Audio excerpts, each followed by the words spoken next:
Ngayon, i-discuss natin ang Module 7 ng MIL. So, ang title ng MIL, Module 7 ay Media Codes and Conventions. So, ito yung kanyang contents, front pages. Tapos, table of contents. So, table of contents niya, again, table of content, lesson 7. So, media codes and conventions. So, ito yung kanyang mga basic parts. Okay?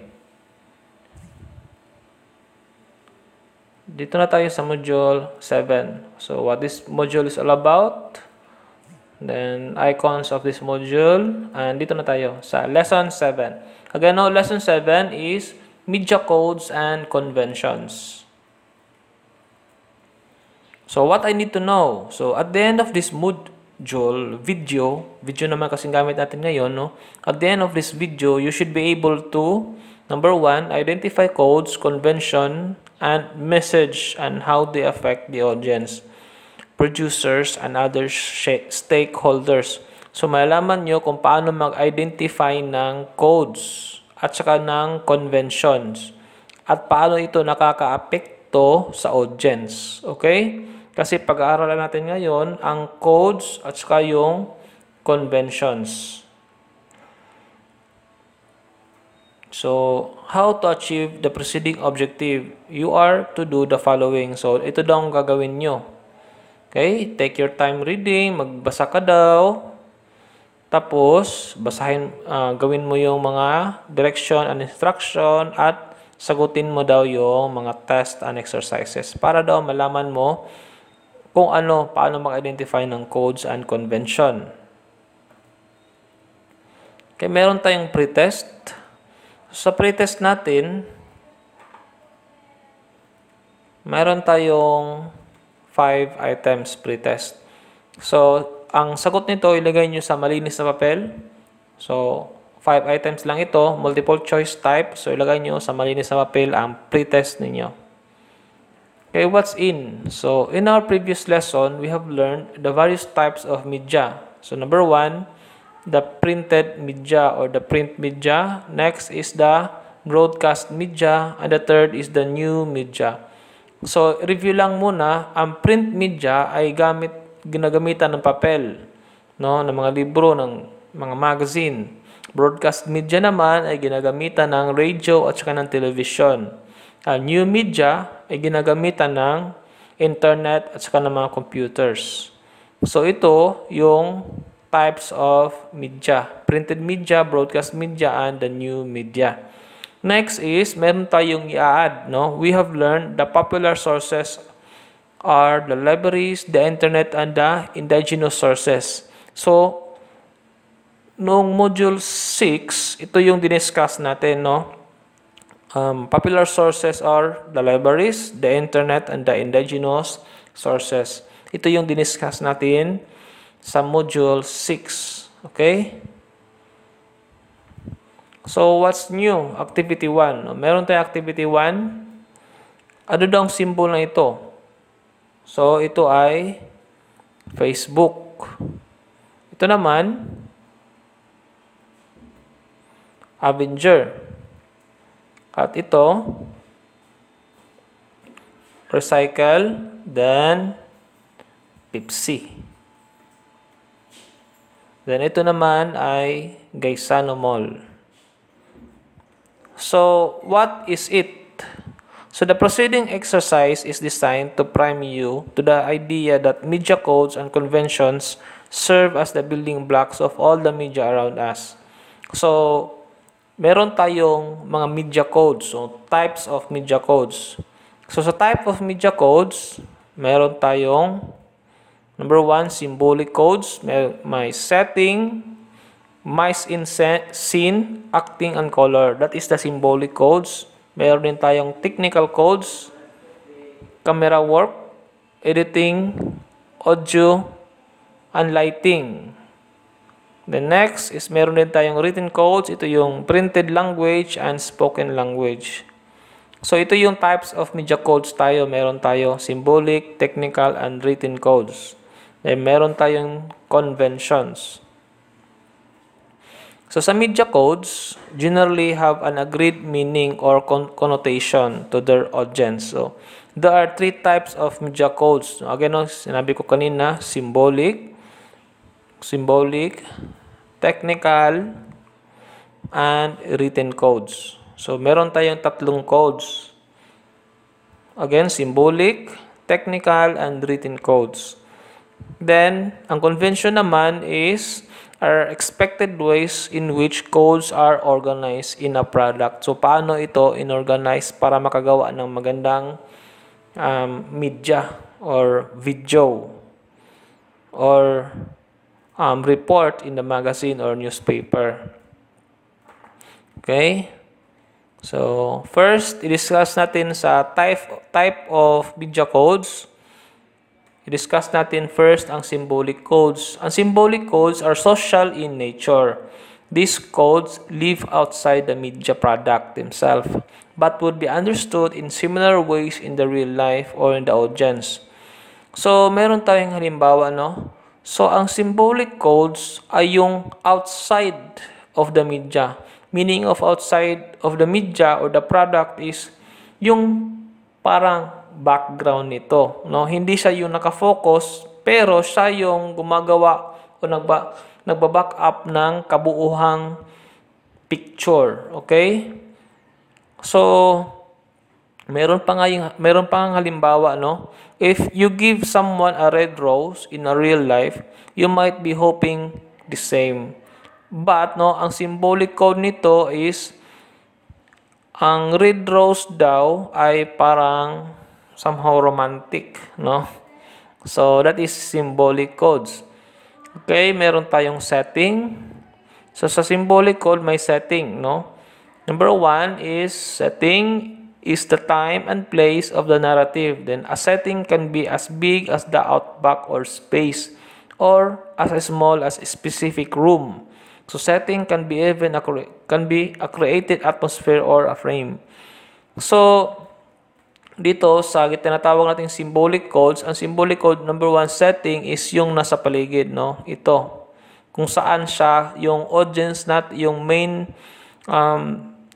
media na, yung main source natin, yung leading person ay nandyan. So, ito yung tinatawag na symbolic codes kung saan siya, no? Setting. Okay? Next. So, ito yung definition, no? Is the time and place of the narrative. So, ito. Saan siya? Okay?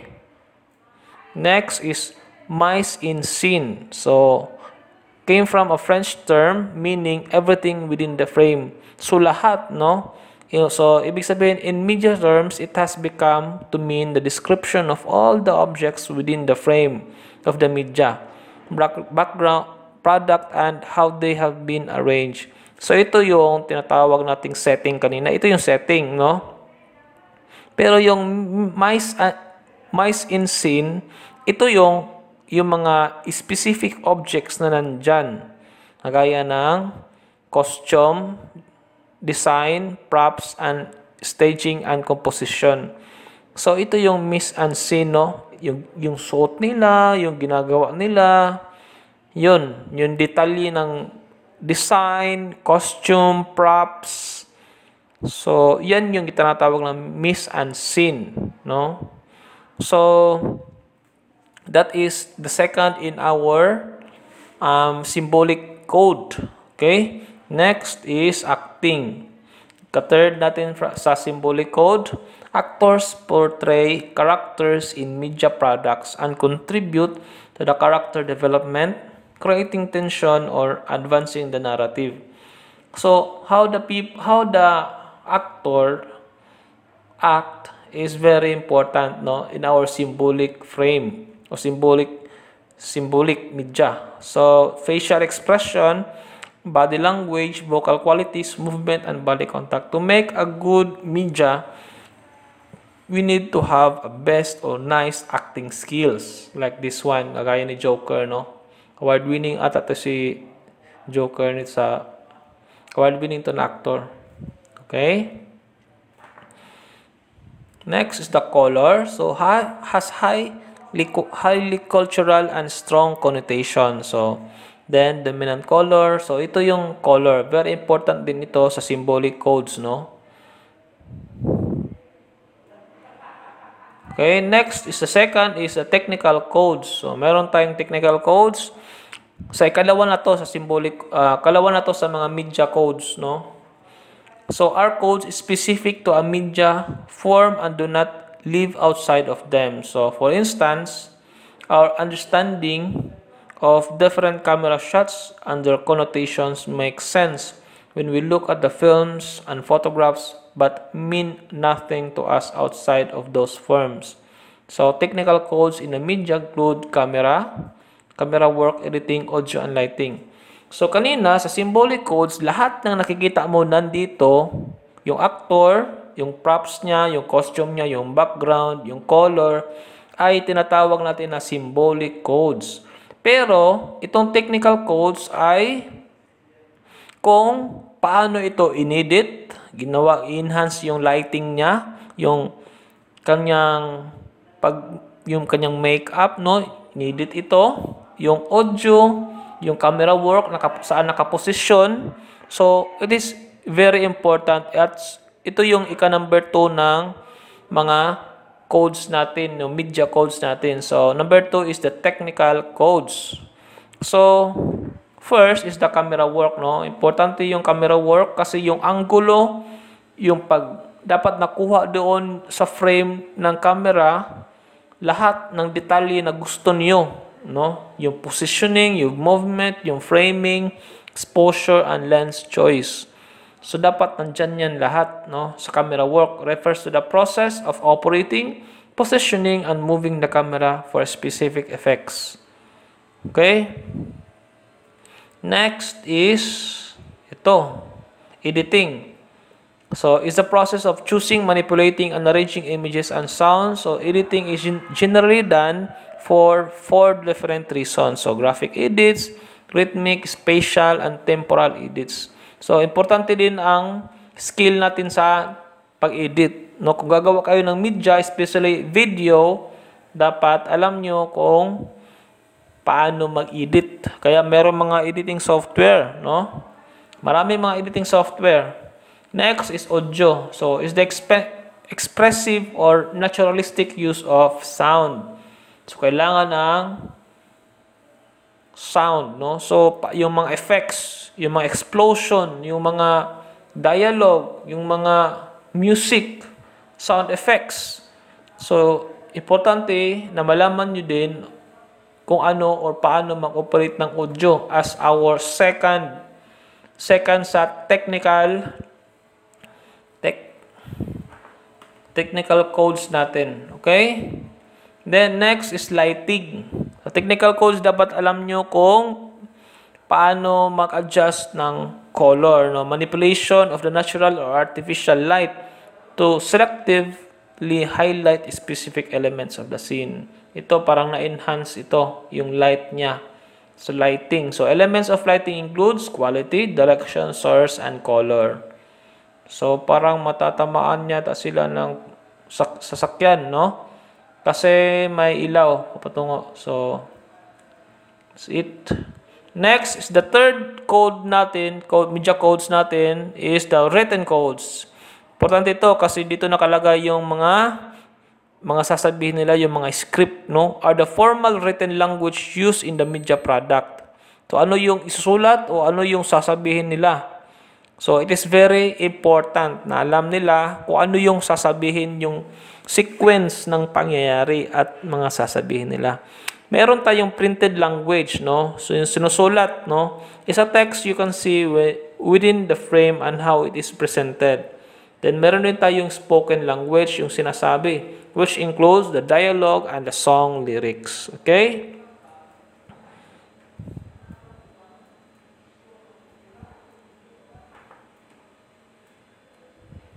Okay, dito na tayo sa conventions, no? So, yung 3 media codes natin, yung first is symbolic, next is technical, and the last is the written codes. So, ginagawa natin sa tatlong yun ay parang kino-combine natin sila para makagawa ng magandang video or printed material. So, dito sa convention na ito ay paano yung mga accepted ways, no, of using media codes. No, paano ito ginawa yung kabuuan ng paggamit ng mga media codes na ganon. No? So, the conventions are closely connected to the audience expectation of the media product. So, na-expect na tayo, for example, no, sa Avenger, na-expect na tayo na maganda talaga yung quality na gagawin nila na movie. Kasi, Avengers yan, no? So, yun yung ating mga expectation, yung conventions.